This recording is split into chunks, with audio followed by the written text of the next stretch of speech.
मैं हूं सुजाता कुकरेती। आप देख रहे हैं माइक ऑन है, जहां हर बड़ी खबर पर माइक ऑन होता है। और आज जिन खबरों पर आपके लिए माइक ऑन कर रही हूं, एक एक करके आपको बताऊंगी। सबसे पहले बात होगी एयरफोर्स करेगी नीट क्लीन। जी, एयरफोर्स का रीनीट, आपको जो बता रही हूं, रीनीट की जो परीक्षा होगी उसमें एयरफोर्स कैसे अब मदद करने वाली है और आखिरकार एयरफोर्स की मदद क्यों लेनी पड़ रही है, ये पूरी खबर आज आपको बताऊंगी। इसी के साथ आपको बताऊंगी कांग्रेस पर शुभेंदु ने बुलडोजर चला दिया है। पश्चिम बंगाल में कांग्रेस ऑफिस को ढाया गया है और न सिर्फ कांग्रेस ऑफिस बल्कि सीपीएम ऑफिस पर भी कार्रवाई हुई है। ये बुलडोजर और कहां-कहां जाएगा आज आपको दिखाऊंगी। इसी के साथ आपको दिखाऊंगी कि कर्नाटक में क्या नाटक अभी बाकी है। आखिर जब यह तय हो गया कि डीके शिव कुमार अब मुख्यमंत्री होंगे कर्नाटक के, तो दिल्ली में इतनी बैठकें क्यों हो रही हैं? क्या वाकई कोई खेल अभी बाकी है? इसी के साथ आपको दिखाऊंगी उत्तर प्रदेश में पीडीए वर्सेस पीडीए। अब आज की जो ये तस्वीर सामने आई, जिसमें समाजवादी पार्टी की ही एक नेत्री की बुरी तरह से पिटाई की गई। इसके बाद जिन लोगों ने पिटाई की उनका भी समाजवादी पार्टी से ही सीधा लेना देना था।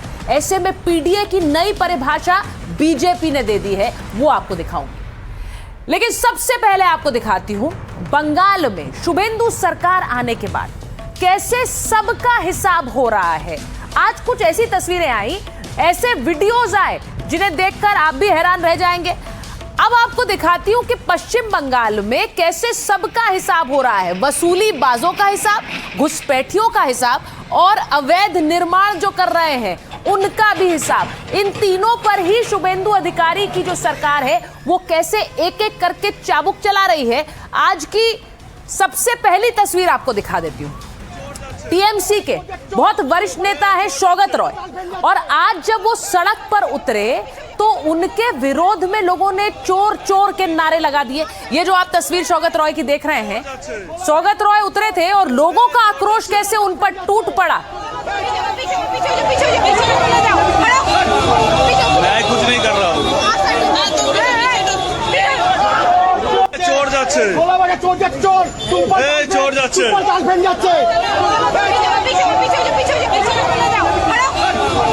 मैं कुछ नहीं कर रहा हूँ।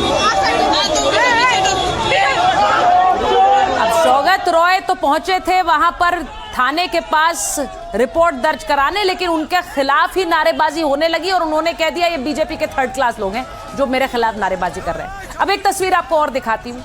आज आप भागते हुए पिटते हुए नेताओं को देखेंगे। ये देखिए, इनका नाम धनंजय है। धनंजय स्थानीय तृणमूल पार्षद भास्कर के सहयोगी हैं। दोनों पर आरोप यह था कि वो सरकारी आवास योजना में लोगों को मकान दिलाने के लिए कट मनी लेते थे। पब्लिक को मौका मिला, अगला पिछला सारा हिसाब पूछने लगी। गली के गुंडों को गली में छिपने की भी जगह नहीं मिली। ये तस्वीर जरा देखिए, पश्चिम बंगाल में कट मनी पर कैसे बवाल हुआ है। अब आपको बताऊं कि उत्तर 24 परगना में टीएमसी के 2 कार्यकर्ता पकड़े गए। इनके संबंध टीएमसी नेता गोपाल राउत से है, जो भाटपाड़ा नगर पालिका के पूर्व चेयरमैन है। जिन 2 आरोपियों को पकड़ा गया उनके ऊपर कई तरह के आपराधिक आरोप हैं। अब देखिए कैसे रस्सी बांधकर इनकी कमर पर इन्हें ले जाया गया और इनकी परेड कर दी गई। ये पुलिस इनकी परेड कर रही है। देखिए, आज वो सारी तस्वीरें दिखाऊंगी जिनमें या तो जनता का गुस्सा उतर रहा है इन नेताओं पर, जनता जो कि इनसे प्रताड़ित रही, और उसके बाद जब इनको धरपकड़ इनकी हुई तो पुलिस भी एक मैसेज दे रही है इन्हें इस तरह परेड करा। एक और तस्वीर उत्तर 24 परगना की। जो शख्स आपको दिख रहा है, इसका कुछ दिनों पहले तक स्थानीय लोगों में एक आतंक था। बॉनी नाम के इस बदमाश को पुलिस ने पकड़ा। वो अवैध बिजली कनेक्शन और कटमनी के धंधे में लिप्त था। अब उसने खुद पुलिस को बताया कि टीएमसी नेता कमल अधिकारी उसके कटमनी का हिस्सेदार है। कमल अधिकारी स्थानीय नगर पालिका के अध्यक्ष हैं और सोचिए इनको भी किस तरह से ऐसे बिना शर्ट के परेड करा दिया गया जनता के बीच, बताने के लिए कि देखिए अब इसका कोई रसूख नहीं है, ये कोई नेता वेता नहीं है और न ही इसका आतंक चलेगा। तो ये मैसेजिंग वहां पश्चिम बंगाल पुलिस भी कर रही है। अब एक और वीडियो जो आपके देखने लायक है। हावड़ा का डॉन कहलाने वाला, ये 4 दिन पहले की तस्वीरें आपको बता दूं। ये आकाश, जिन पर 20 से ज्यादा बमबाजी के आरोप थे, ये मैंने आपको तस्वीर पहले भी दिखाई थी। इनको भी कुछ इसी तरह से परेड कराया गया। इसको गिरफ्तार करके पूरी सड़क पर घुमाया गया कि देखिए यही वो व्यक्ति है जिसका आतंक था, लेकिन अब आतंक सब चूर कर दिया पुलिस ने। अब कुछ इसी तरह से परेड कराएगी। तो हो क्या रहा है, लोग कैसे आक्रोशित हैं उन नेताओं और पार्षदों के खिलाफ जिन्होंने इनसे कई समय तक वसूली की। बंगाल में आम लोग टीएमसी नेताओं पर लगातार हमलावर हैं। टीएमसी के दागी नेता अपने क्षेत्र में जाने से भी डर रहा है। टीएमसी नेताओं को लोगों के गुस्से का सामना करना पड़ रहा है। तृणमूल के वरिष्ठ नेता और सांसदों का भी यही हाल हो रहा है। नॉर्थ 24 परगना में आपने देखा शौकत रॉय के खिलाफ प्रदर्शन हुआ। अपने संसदीय क्षेत्र में लोगों के गुस्से का सामना उन्हें करना पड़ा। गुस्साए लोगों ने शौकत रॉय की गाड़ी पर अंडे भी फेंके। सांसद को देखकर लोगों ने चोर चोर के नारे लगा दिए। उधर बीरभूम में लोगों ने टीएमसी के नेता की पिटाई कर दी। इलाके में लंबे समय से वसूली का काम कर रहा था। धनंजय जय पैसे मांगने पहुंचा तो लोगों का गुस्सा भड़क गया और आरोप है कि डरा धमकार कर पैसे लेने की कोशिश कर रहा था। लोगों ने वहीं पर पिटाई कर दी, थप्पड़ जड़ दिए, जो तस्वीर मैंने आपको दिखाई। तो कुछ इसी तरह से पश्चिम बंगाल में जनता हिसाब कर रही है।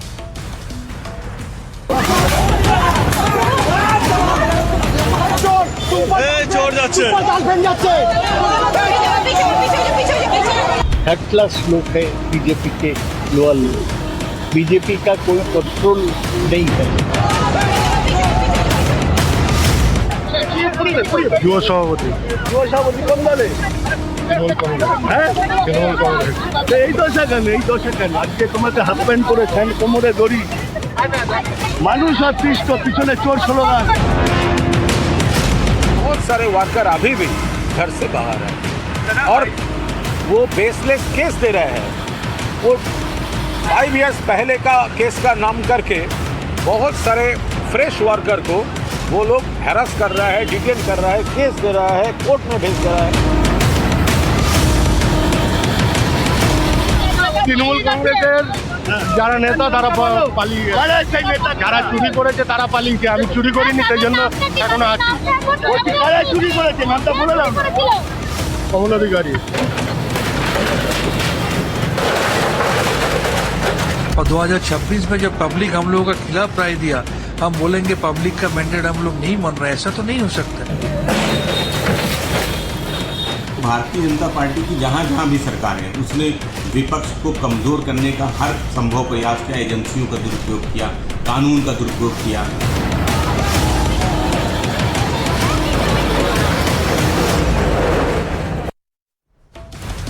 तो सबका हिसाब होगा, जनता भी हिसाब कर रही है, पुलिस भी मैसेज दे रही है। अब एक तस्वीर और आपको दिखा देती हूं कैसे कांग्रेस के दफ्तर पर बंगाल में असनसोल में कांग्रेस के मुख्यालय पर बुलडोजर चला।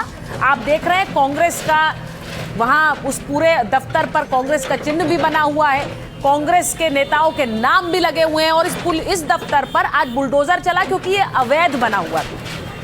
तो अवैध जमीन पर कांग्रेस का दफ्तर है, तो कांग्रेस को भी एक तरह से बुलडोज कर दिया शुभेंदु अधिकारी की सरकार ने। यहां बुलडोजर चल गया,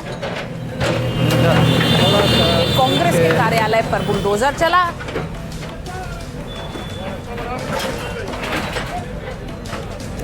अब एक और दफ्तर पर बुलडोजर चला है, सिर्फ कांग्रेस के दफ्तर पर नहीं। ये जो तस्वीर आप देख रहे हैं ये सीपीएम का दफ्तर है और सीपीएम के दफ्तर पर भी आज बुलडोजर चला दिया क्योंकि ये भी अवैध बना हुआ था। तो आज कांग्रेस और सीपीएम दोनों को एक साथ शुभेंदु अधिकारी बुलडोज कर रहे थे। ये तस्वीरें आई और यहां से दफ्तर पूरा का पूरा ढहा दिया गया।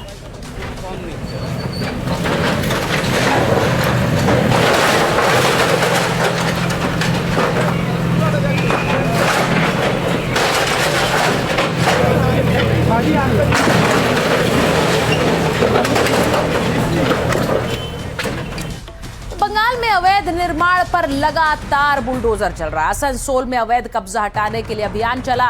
सीपीएम कांग्रेस दोनों के ही कार्यालयों पर ये बुलडोजर एक्शन हुआ। अब इससे पहले भी राजनीतिक दलों के दफ्तरों पर कार्रवाई हुई थी। कुछ दिन पहले ही टीएमसी के 2 दफ्तरों पर एक्शन हुआ था। टीएमसी के दोनों दफ्तर अवैध निर्माण करके बनाए गए थे। अब सारी फाइलें खुल रही हैं। तो शुभेंदु अधिकारी कह रहे हैं कि जहां जहां अवैध निर्माण है वो सब गिराए जाएंगे। अब इसमें भले ही आपकी पार्टी का दफ्तर हो, उससे हम कुछ नहीं कर सकते, जहां अवैध निर्माण है वहां बुलडोजर चलेगा और इसीलिए नोटिस जारी होने के बाद भी जब ये अवैध निर्माण नहीं हटाया है तो यहां पर जाकर बुलडोजर एक्शन हुआ है। अब आपको दिखाती हूं कि कैसे बंगाल में घुसपैठियों की खैर नहीं।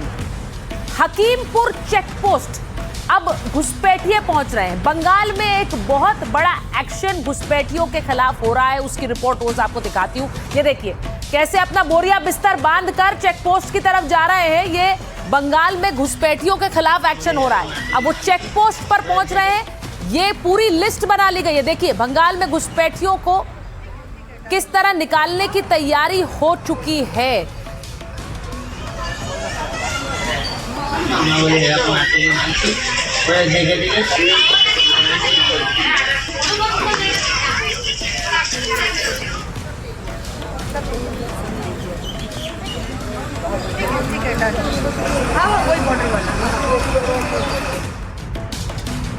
तो बंगाल में डिटेक्ट डिलीट डिपोर्ट की नीति का साफ असर देखने को मिल रहा है। घुसपैठियों के लिए 11 होल्डिंग सेंटर्स बनकर तैयार हैं।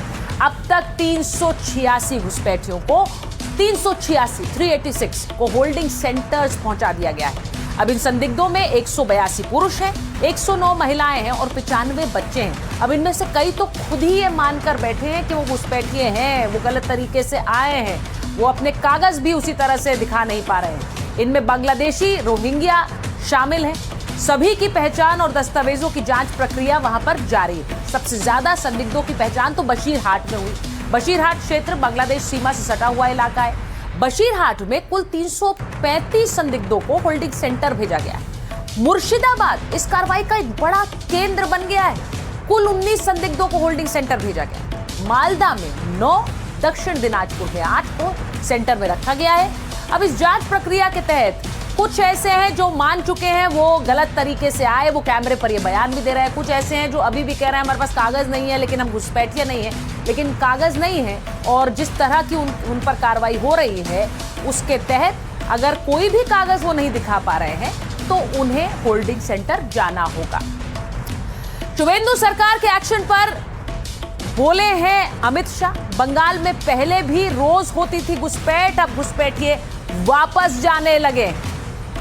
अखबारों में देख रहे हैं कि पहले ममता के शासन में हर रोज घुसपैठ होती थी, अब घुसपैठ करने वाले अपने आप वापिस जाने लगे हैं, अपने आप जाने लगे।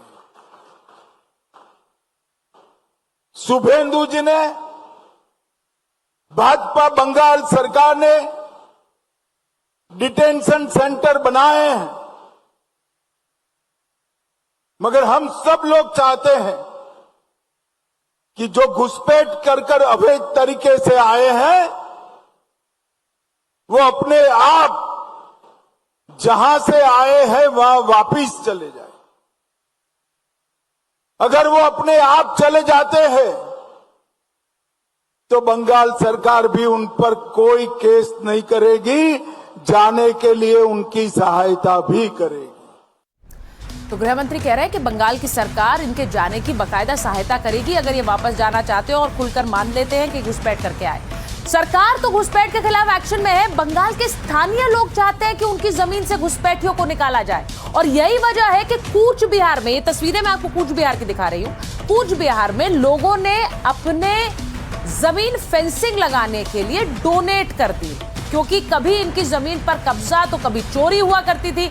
तो ये लोग भी घुसपैठियों से परेशान थे, तो इन्होंने कह दिया कि ये जमीन सरकार ले ले और इस पर फेंसिंग और बाड़ लगाए जिससे हम भी बच सके। जरा सुनिए लोग क्या बता रहे हैं। बहुत प्रॉब्लम होता था बिकॉज उधर से लोग आते थे और जो वो लोग का चोरी का कारोबारी है वो बहुत ज्यादा से बहुत मात्रा से होता था। अगर फेंसिंग हो जाए तो उधर से जो घुसपैठिया आते थे इधर वो लोग नहीं आ पाएगा। हम लोग इसीलिए जमीन दिया है जो हम लोग सुरक्षित रहेंगे, अपना देश सुरक्षित रहेगा, इसलिए मान लो ये अच्छा होना चाहिए। अपना जो गांव वाला है सब लोग सुरक्षित रहेगा, अपना देश भी सुरक्षित रहेगी। पहले हुआ था तो बहुत लोगों ने जमीन दिया है, ये पूरा गांव वालों का ही जमीन है, किसी का ज्यादा किसी का कम। अब आप आपको दिखाती हूं कि शुभेंदु सरकार ने चिकन नेक की 121 हेक्टेयर की जमीन कैसे बीएसएफ को सौंप दी है। ये चिकन नेक का वो इलाका है जहां पर हमेशा बीएसएफ की तैनाती रहती है। जैसा मैंने कहा कि चिकन नेक वो संकरी सा इलाका है 22 किलोमीटर का, जो कि नॉर्थ ईस्ट से पूर्वोत्तर के राज्यों से पश्चिम बंगाल को जोड़ता है। तो आपको ये बताऊं कि शुभेंदु अधिकारी ने अपना वादा कैसे पूरा कर दिया है, क्योंकि चिकन नेक का इस इलाके की जमीन बीएसएफ को सौंपी है। वहां पर जो बाढ़ लगना है वो शुरू भी हो गई है। मैं जरा आपको बताती हूं कि जब आम लोग अपनी जमीन सौंप रहे हैं तो सरकार भी कितनी तेजी से काम कर रही है। अब शुभेंदु अधिकारी ने चिकन नेक की 121 हेक्टेयर जमीन बीएसएफ को सौंपी। 9 सीमावर्ती जिलों में 142 एकड़ के करीब बीएसएफ को ट्रांसफर हो चुकी है। शुभेंदु अधिकारी ने सोशल मीडिया पोस्ट करके इसकी जानकारी दी। 45 दिनों के अंदर 600 एकड़ जमीन ट्रांसफर की जाएगी। जमीन का इस्तेमाल बॉर्डर पर फेंसिंग के लिए किया जाएगा। जमीन सौंपना शुभेंदु की पहली कैबिनेट मीटिंग का एक हिस्सा है। बंगाल की बांग्लादेश के साथ 2217 किलोमीटर लंबी सीमा लगती है। अब देश के किसी भी राज्य की सबसे लंबी अंतर्राष्ट्रीय सीमा यही है। लगभग 1600 किलोमीटर में पहले ही फेंसिंग का काम पूरा हो चुका है। अब बची कितनी है? सीमा का करीब 600 किलोमीटर का हिस्सा अब भी पूरी तरह से खुला है और इसी खुले हिस्से से गैर कानूनी घुसपैठ और तस्करी होती है। संवेदनशील हिस्से में सुरक्षा ढांचे को मजबूत करना बहुत जरूरी है। बिना सुरक्षा ढांचे के घुसपैठ पर लगाम कसना मुमकिन नहीं है। तो ये आपने देख लिया कि कैसे घुसपैठियों पर कार्रवाई हो रही है और उसमें सिर्फ केंद्र और राज्य सरकार नहीं, आम लोग भी अपना योगदान दे रहे हैं, क्योंकि वो चाहते हैं कि भारत घुसपैठियों से मुक्त हो। अब बात अगली खबर, बच्चों के भविष्य से जुड़ी हुई खबर। नीट का फिर से पेपर होने वाला है और रीनीट के लिए अब इंडियन एयरफोर्स को लगाया जा रहा है। पर्चा लीक से चर्चा में रहने वाली नीट परीक्षा एक बार फिर सुर्खियों में। 3 मई को हुई जो परीक्षा पेपर लीक के चलते कैंसिल हुई, 21 जून को फिर से रीटेस्ट होना है। लेकिन उससे पहले बड़ा दावा किया जा रहा है। दावा यह कि इस बार परीक्षा में इंडियन एयरफोर्स लगी है। मैं आपको यह बताऊं कि इंडियन एयरफोर्स को लगाया जा रहा है। ये कहा जा रहा है एयरफोर्स कराएगी ये नीट परीक्षा और नीट परीक्षा लीक प्रूफ बनाने की बड़ी तैयारी है। सरकार करेगी वायुसेना के विमानों का इस्तेमाल। इंडियन एयरफोर्स के विमानों में नीट के प्रश्न पत्र ले जाए जाएंगे, यानी कि एयरफोर्स अब इन पेपर्स को पूरी तरह से गार्ड कर इनको इनके गंतव्य तक पहुंचाएगी। लीक प्रूफ नीट टेस्ट पर दिल्ली में बड़ी बैठक हुई। रक्षा मंत्री राजनाथ सिंह की अध्यक्षता में यह बैठक हुई। शिक्षा मंत्री धर्मेंद्र प्रधान, संचार मंत्री भी इसमें शामिल थे। एनटीए के महानिदेशक, शिक्षा मंत्रालय के अफसर भी वहां मौजूद थे। प्रश्न पत्रों की लीक प्रूफ सेटिंग और छपाई पर बात हुई। ट्रांसपोर्टेशन के दौरान लीक रोकने के उपायों पर भी चर्चा हुई। सेंटर तब इंडियन एयरफोर्स प्लेन से प्रश्न पत्र भेजने की रणनीति बनी और इसी पर अंतिम फैसला प्रधानमंत्री नरेंद्र मोदी करेंगे। नीट रीनीट की तैयारियों पर खुद पीएम की नजर है। प्रधानमंत्री को दी जा रही है हर छोटी बड़ी जानकारी। पूरे एग्जाम सिस्टम को दुरुस्त करना चाहती है सरकार और इसीलिए इंडियन एयरफोर्स का इस्तेमाल हो रहा है। सरकार के रुख से लग रहा है कि वो इस बार नीट परीक्षा को लेकर कोई भी जोखिम लेने के मूड में नहीं है और इंडियन एयरफोर्स की एंट्री के बारे में खुद केंद्रीय मंत्री धर्मेंद्र प्रधान ने एनडीटीवी को बताया। कल हमने जो रक्षा मंत्री जी के साथ चर्चा किया एक स्पेसिफिक काम के लिए 21 जून हमारे पास समय कम है। इसकी ट्रांसपोर्टेशन के क्वेश्चन को परीक्षा केंद्र तक ले जाने की दायित्व पोस्टल डिपार्टमेंट करती है। पोस्टल डिपार्टमेंट उसको नॉर्मल रूट में अपना जो कोरियर मैकेनिज्म उनकी है उसी में वो करता है। इसको एक टाइम बाउंड और उसको थोड़ा उसकी सिक्योरिटी कंसर्न को ध्यान में रखते हुए हमें वायुसेना को अधिकार किया, इसीलिए हम अनुरोध किया। इसलिए सिंधिया जी और हम दोनों रक्षा मंत्री जी को मिलकर कहे कि जो फेरी वाला काम, पोस्टल की जो ट्रांसपोर्टेशन वाला काम थोड़ा एयरफोर्स कर सकता है क्या। उन्होंने स्वीकृति दिया है, एयरफोर्स उसको करेगा। बाकी इस बार क्वेश्चन पेपर की प्रस्तुति से लेके परीक्षा केंद्र, फिर परीक्षा केंद्र से लेके फिर दिल्ली में उसकी इवैल्यूएशन तक आने की पूरा प्रक्रिया को पिछले बार भी फुल प्रूफ व्यवस्था था, इस बार भी उसको और मजबूती किया जाए। सारे राज्यों को इन्वॉल्व किया जा रहा है, सारे डिस्ट्रिक्ट एडमिनिस्ट्रेशन को इन्वॉल्व किया जा रहा है, भारत सरकार के अनेकों विभागों को उसके साथ जोड़ के काम को तंदुरुस्त किया जा रहा है।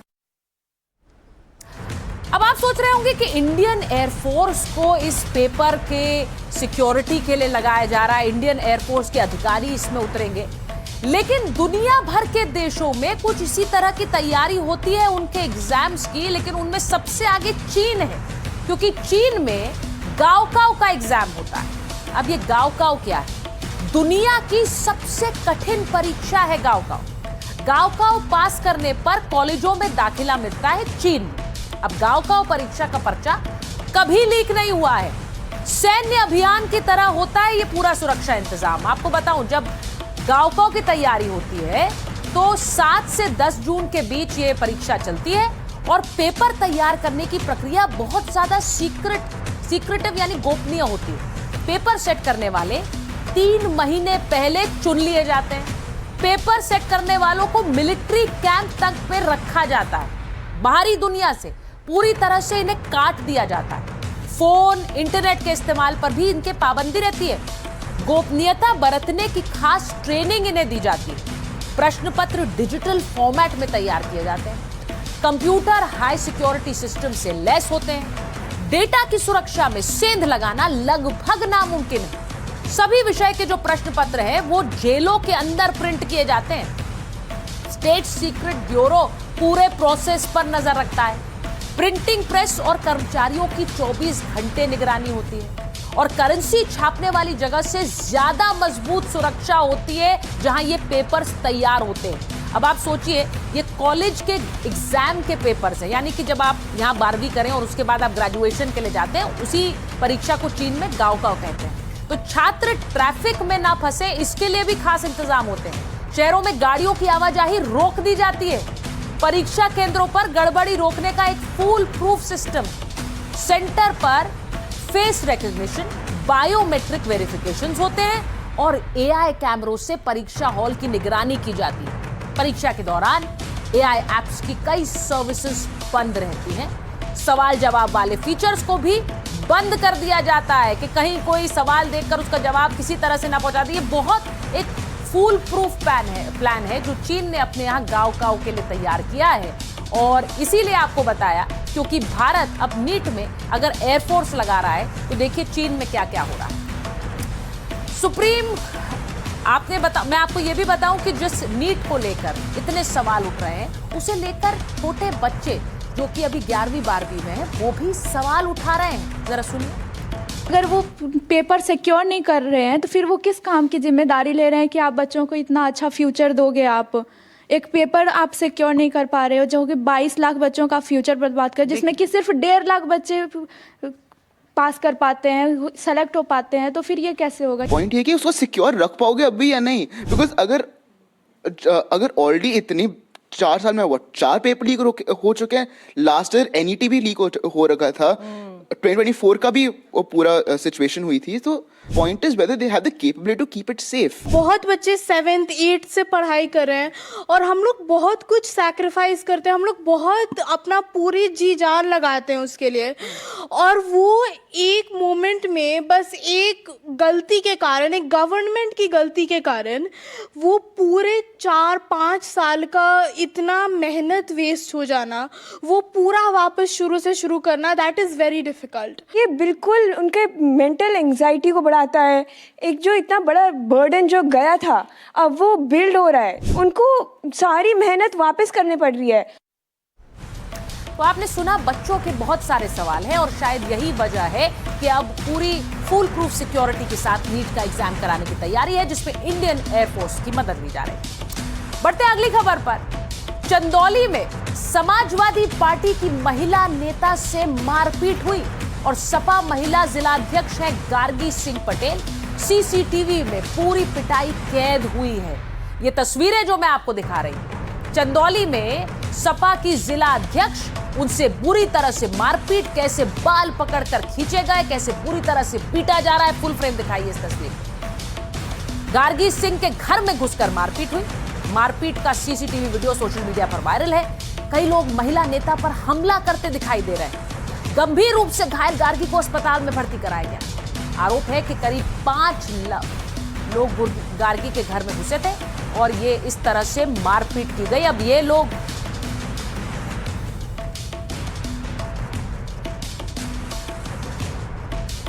तो ये जो तस्वीरें आपको दिखा रही हूं, देखिए कितनी बर्बरता से पिटाई की जा रही है, और जो पिटाई कर रहे हैं वो कौन है उनके बारे में भी बताती हूं, जिसकी वजह से यूपी में पीडीए वर्सेस पीडीए की लड़ाई शुरू हो गई। अब चंदौली में सपा महिला मोर्चा की जिला अध्यक्ष से मारपीट हुई। बदमाशों ने गार्गी सिंह के घर में घुसकर मारपीट की। मारपीट का सीसीटीवी वीडियो सोशल मीडिया पर वायरल हो गया।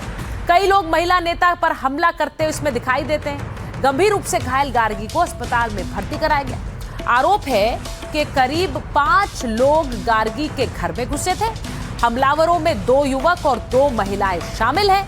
गार्गी सिंह पर हमले के मामले में पुलिस ने केस तो दर्ज कर लिया है। गार्गी की तहरीर पर 5 लोगों के खिलाफ केस दर्ज हुआ है। अब गार्गी सिंह के व्यावसायिक पार्टनर के परिवार पर यह आरोप लगा है, लेकिन यही होती है समाजवादी पार्टी की एंट्री।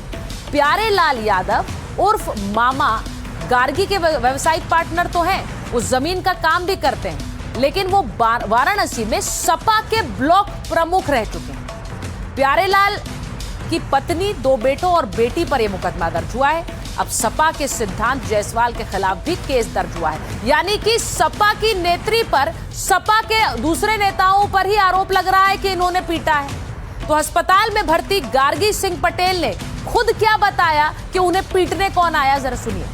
अचानक आए हमारे गेट पे लोग, मेरी बेटी गेट खोली तो आते ही लोग वीडियो बना रहे थे। मम्मी को क्या हो गया, ऐसे क्या हो गया, आइए बैठिए आप लोग।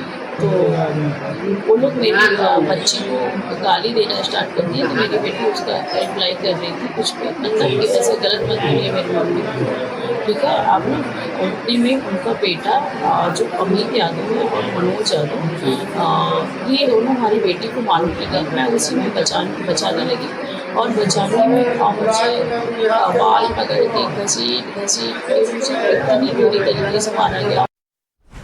तो समाजवादी पार्टी की नेत्री गार्गी सिंह पटेल को सपा के नेता ने नहीं मारा, तो बीजेपी ने अखिलेश यादव को घेर लिया। बीजेपी के प्रदेश अध्यक्ष पंकज चौधरी ने सोशल मीडिया पर पोस्ट किया और कहा कि जिस पार्टी के मंचों से महिला सम्मान, सामाजिक न्याय और अधिकारों की लंबी लंबी बातें होती हैं, उसी पार्टी की एक महिला पदाधिकारी के साथ ऐसा व्यवहार हो रहा है। ये दर्शाता है कि महज खोखली बातें। ये साफ है कि सपाइयों के महिला सम्मान का मॉडल सिर्फ पोस्टरों तक सीमित है। प्रदेश की महिलाएं सपा के इस चाल चरित्र और चेहरे से भली भांति परिचित हैं। तो जब उन्होंने ये कहा, तो इसी के साथ उन्होंने पीडीए की एक नई परिभाषा रख दी। अब अखिलेश यादव का पीडीए क्या है? पिछड़ा, दलित और अल्पसंख्यक। लेकिन उधर पंकज चौधरी ने एक और पीडीए का नाम ले दिया। उन्होंने कहा कि समाजवादी पार्टी का पीडीए तो है पीड़ा, डी दमन और ए अपमान, क्योंकि समाजवादी पार्टी पीड़ा, दमन और अपमान की ही राजनीति करती है। तो इसीलिए यूपी में पीडीए वर्सेस पीडीए हो गया। यूपी में अगले साल चुनाव होने वाले हैं, लेकिन उससे पहले ही वोट बैंक की सियासी पिच तैयार हो रही है। महिला सम्मान की राजनीति के दौर में सपा की महिला नेता के साथ मारपीट की गूंज चंदौली से लखनऊ तक सुनाई दे रही है, और यही वजह है कि अखिलेश यादव की समाजवादी पार्टी घर में ही घिर गई है, क्योंकि जिस महिला नेता के साथ मारपीट हुई वो सपा के नेता हैं, और जिसने मारपीट की वो भी सपा के ही नेता हैं। तो समाजवादी पार्टी के लोग इस समय एकदम सत्ता के लिए पागल हो गए हैं कि कहीं चंदौली में सपा की ही महिला को यादव मार रहे हैं, मऊ में यादव जो है राजभर को मार रहे हैं, कहीं प्रपाल को मार रहे हैं। आए दिन ये लोग एकदम पागल हो गए हैं सत्ता के लिए, कि सपा के जो नेता हैं एकदम पागल हो गए हैं सत्ता के लिए, कि किसी को भी मार दे रहे हैं। राजभर यही नहीं रुके, सोशल मीडिया पर भी जमकर भड़ास निकाली। राजभर ने अखिलेश यादव के पीडीए फॉर्मूले पर तंज कसते हुए कहा कि पिछड़े वर्ग की सपा नेता से मारपीट पर अखिलेश चुप क्यों हैं? जब पिछड़े समाज की बेटी को 4 लोग घसीट रहे थे, तब पूरा लाल टोपी गैंग तमाशा देखता रहा। राजभर पहले भी दावा कर चुके हैं कि समाजवादी पार्टी अब यादववादी गुंडों की पार्टी बन चुकी है, जहां गैर यादव पिछड़ों और दलितों को सिर्फ गाली गलौज, मारपीट और अपमान ही सहना पड़ता है। बीजेपी भी अखिलेश के पीडीए फॉर्मूले पर हमलावर है। आरोप लगा रही है कि सपा और अखिलेश अति पिछड़ा और दलित विरोधी हैं। पीडीए तो केवल चुनावी नारा था। समाजवादी पार्टी और अखिलेश यादव महिला विरोधी हैं। महिला अत्याचार समर्थक हैं और ये इनका डीएनए है। चंदौली में जिस तरीके से गार्गी सिंह पटेल के साथ मारपीट की गई, अखिलेश यादव के स्वजाती गुंडों ने मारा पीटा घसीटा टेबल से मारा, उसके बावजूद अखिलेश यादव सन्नाटे में चले गए। तो ये जो पीडीए है, दरअसल ये चुनावी नारा था, अति पिछड़ों और दलितों के विरोधी हैं।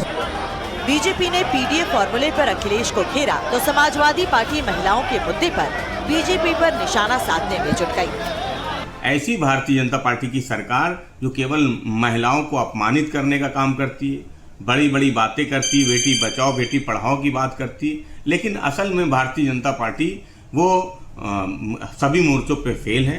वो महिला सुरक्षा देने में भी फेल है, महिलाओं के मुद्दों को उठाने में भी फेल है, और तो और महिला आरक्षण की बात आती है तो उस पर भी महिलाओं से झूठ बोलने का काम करती है। हालांकि पीडीए की जारी इस सियासी जंग के बीच सीएम योगी ने एकता का संदेश दिया। एक भारत श्रेष्ठ भारत तब बनेगा जब बिना भेदभाव के जाति, क्षेत्र, भाषा के आधार पर विभाजित करने वाले भारत की उन ताकतों के खिलाफ हर भारतवासी खड़ा हो। जातिवाद और छुआछूत ये भारतीय समाज के कोड हैं, इसको समाप्त करो।